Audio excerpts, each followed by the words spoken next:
Hi hello how are you అండి. మాకు వచ్చిన క్వశ్చన్స్ కంపైలేషన్లో నుంచి సిడిఎం ఎలా ఉంటుంది కెరీర్. సిడిఎం అన్నప్పుడు క్లినికల్ డేటా మేనేజ్మెంట్.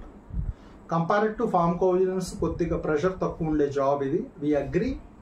ఇక్కడ కొన్ని సాఫ్ట్వేర్స్ వాడతారు. మెడిడేటా, రేవ్ అనేసి క్లినికల్ డేటా మొత్తం సాఫ్ట్వేర్స్లో ఇంక్లూడ్ చేసుకొని మీరు ఈక్వియా, ఐకాన్, బయోక్లినికా, వెనస్కా కొన్ని సాఫ్ట్వేర్ సిఆర్ఓ కంపెనీస్లో వర్క్ అనేది ఉంటుంది మీకు.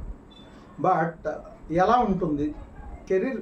ఎక్సలెంట్గా ఉంటుంది. కానీ only the negative side is number of jobs అనేవి లిమిటెడ్గా ఉంటాయి. ఎంట్రీ లెవెల్లో కొంచెం టఫ్ ఉంటుంది. కొన్నిసార్లు విజిలెన్స్ ప్రాజెక్ట్స్ కూడా లేనప్పుడు సిడిఎంలోకి మిమ్మల్ని మూవ్ చేస్తున్న రోజులు ఉన్నాయి. ప్రాజెక్ట్స్ లేనప్పుడు సిడిఎంలోకి హైరింగ్ జరిగినప్పుడు డెఫినెట్గా ఫార్మకోవిజిలెన్స్, మెడికల్ కోడింగ్, రైటింగ్తో పాటు సిడిఎంని మీరు కెరీర్గా చూస్ చేసుకోవచ్చు.